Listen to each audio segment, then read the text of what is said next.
Oi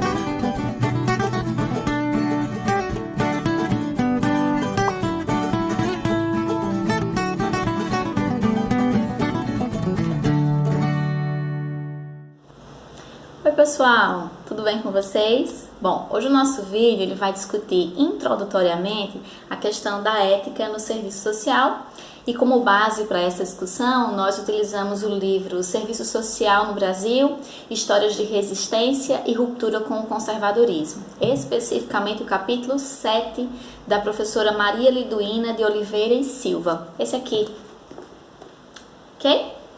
Bom, o texto ele parte de uma compreensão sobre a ética no âmbito da profissão a partir da reflexão crítica sobre a conduta profissional que se pensa a relação do eu com o coletivo, estabelecendo assim parâmetros para a relação profissional do assistente social com a sociedade, né, na perspectiva da busca da nossa genericidade humana, ou seja, da nossa identidade enquanto um ser humano genérico, e não do ser humano egoísta, do eu egoísta, que é própria da formatação do ser humano na sociedade capitalista.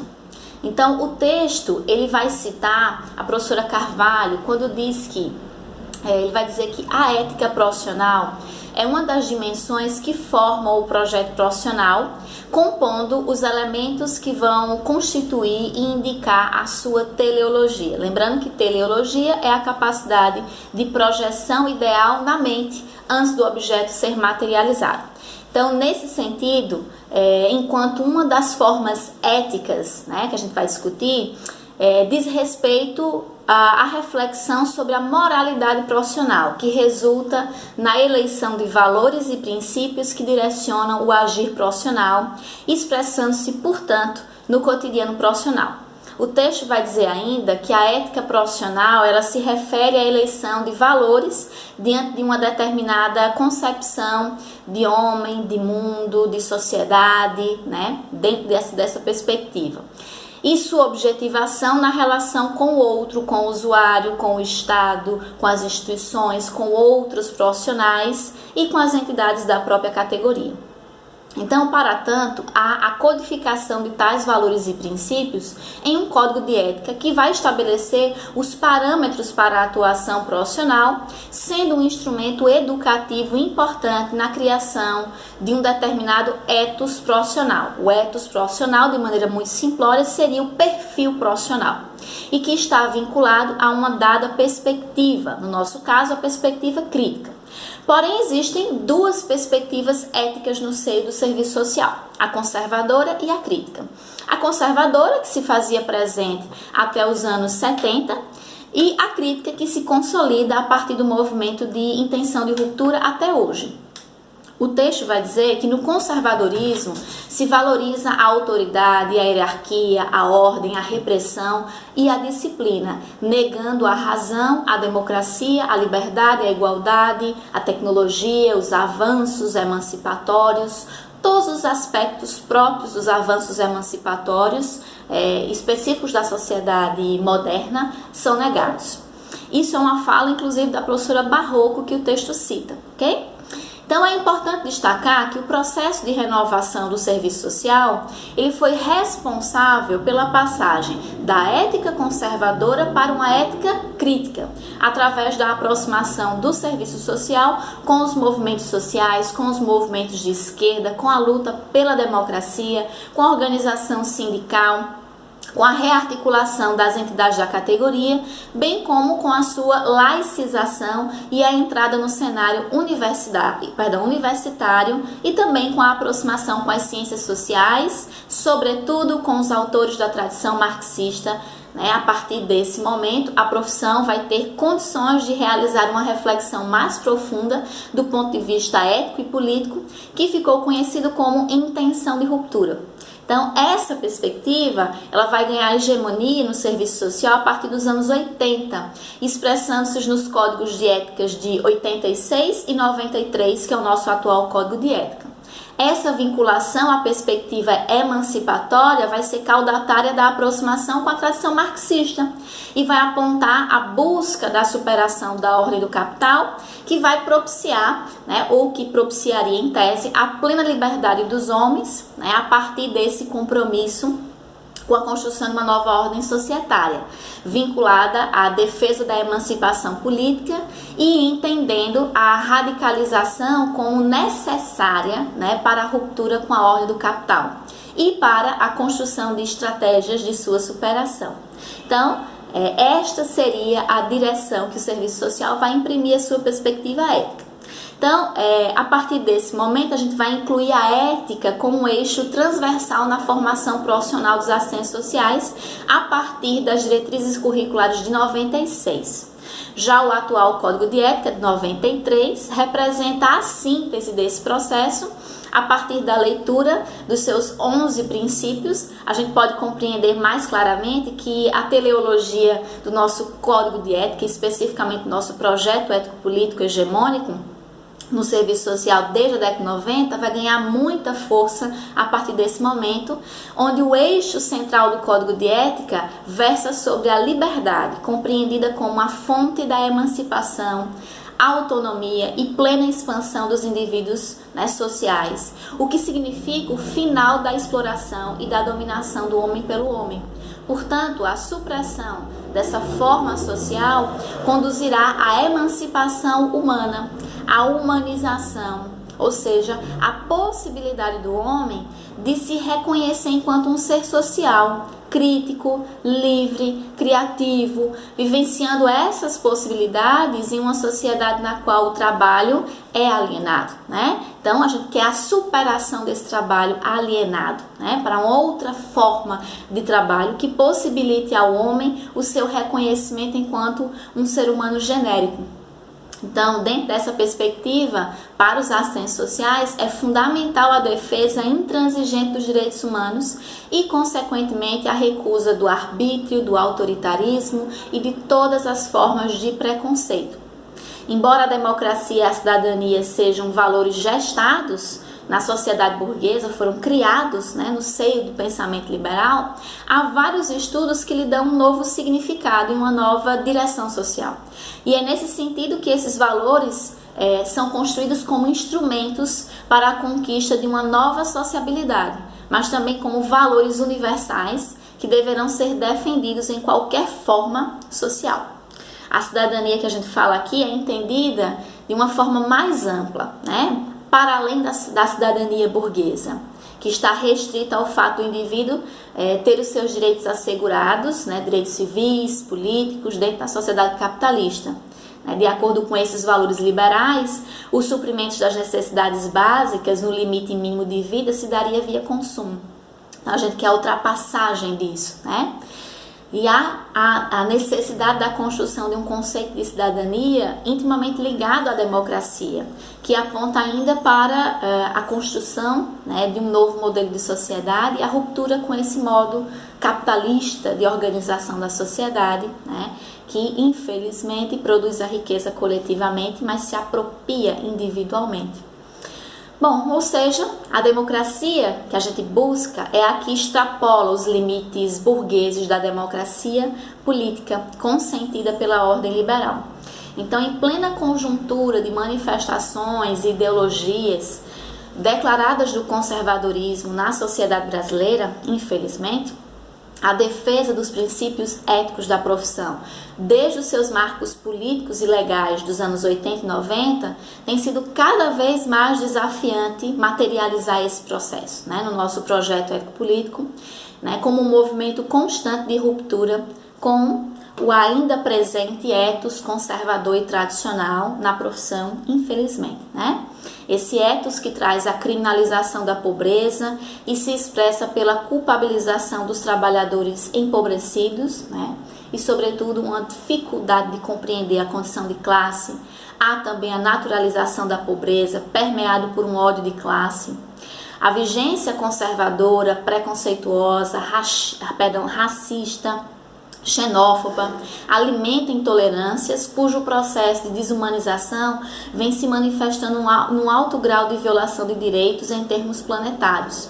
Então, vem acontecendo genocídios, estupros coletivos, linchamentos, com justiça pelas próprias mãos, crimes de ódio, além da célebre menção de que defender direitos humanos é coisa de defender bandidos.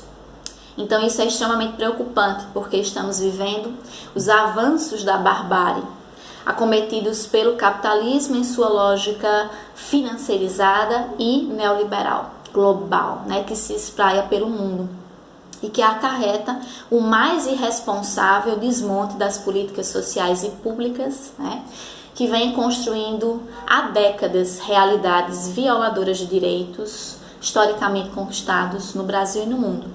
Então, atualmente, fica cada vez mais evidente que as sociedades atravessam questões éticas contemporâneas desafiadoras, A chamada intolerância religiosa entre o Ocidente e o Oriente, a dizimação dos povos dos chamados Terceiro Mundo, as inúmeras formas de apartheid social, imigrações, xenofobias, destruição do meio ambiente, são questões recentes, que a gente tem testemunhado no Brasil e no mundo e que traz realmente muita preocupação. Portanto, essas questões suscitam inúmeras expressões da questão social que trazem permanentes desafios ético-políticos ao cotidiano dos assistentes sociais e também às lutas conjunturais com os movimentos sociais.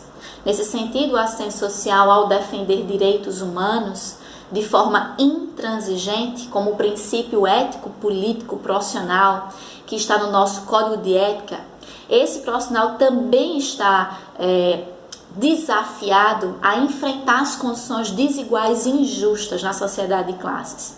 Então, o serviço social precisa defender essas situações, principalmente nas últimas décadas de sua renovação, que traz a proposta de uma praxe profissional que constrói cotidianamente possibilidades de defesa da emancipação política. No entanto, a gente sabe que uma luta como essa, que é tão necessária, também não é tão simples. Mas o nosso horizonte nos leva, portanto, a buscar construir a ultrapassagem das limitações que a ordem burguesa impõe. Assim, direitos humanos não são os direitos dos humanos direitos. São os direitos para todo ser humano, em qualquer circunstância.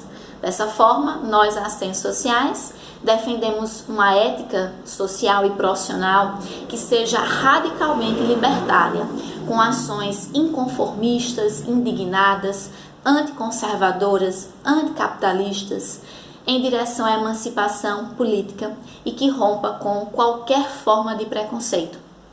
Então, esse é o nosso direcionamento ético no serviço social. A partir do movimento de intenção de ruptura até a contemporaneidade, esse é o modelo ético que o assistente social adota, que está no nosso projeto ético-político e no nosso Código de Ética de 1993. Então, o assistente social coloca abertamente a defesa em favor da classe trabalhadora e a defesa intransigente dos direitos humanos. Logo, é obrigação do assistente social defender direitos humanos no seu cotidiano profissional. É obrigação do assistente social se colocar contra qualquer forma de preconceito. É importante que a gente lembre isso, sobretudo nesses tempos tão difíceis, Sobretudo nesses tempos tão conservadores, nesses tempos que flertam com o fascismo. Então é importante que a gente lembre disso. Nós, assistentes sociais, temos a obrigação de defender direitos humanos. Nós aceitamos esse posicionamento quando nós nos formamos e quando nós fizemos o nosso juramento profissional. Que a gente não esqueça disso. E eu coloco aqui uma última reflexão. É fundamental profissionais como os assistentes sociais nesses contextos ultraconservadores como nós estamos vivendo hoje. Porque esse é um contexto de barbarização da vida social. É um contexto que naturaliza a violação de direitos humanos. que tem uma profunda insensibilidade com os grupos historicamente e socialmente oprimidos, como mulheres, negros, gays, trans, indígenas, pessoas com deficiências. Então é importante que a gente lembre disso. A nossa ética no serviço social é uma ética emancipatória, crítica, que se coloca em defesa da humanidade, do resgate da nossa humanização. E não o processo burguês que individualiza as problemáticas, que culpabiliza o indivíduo, né, que naturaliza os preconceitos. Nós não podemos, né, nos calar frente a essa realidade. E aí fica uma reflexão que eu deixo aqui para que a gente responda nos comentários. Em tempos ultraconservadores, eu fiz essa mesma pergunta no Instagram e faço aqui. Onde é que nós nos perdemos? É uma pergunta que vai ter muitas reflexões, né, e respostas. Onde é que nós nos perdemos? Como em pleno século XXI nós estamos vivendo um retrocesso absoluto de pautas que nós acreditávamos que já haviam sido superadas, né? Então é importante que a gente reflita, porque ser humano é diferente de humanidade.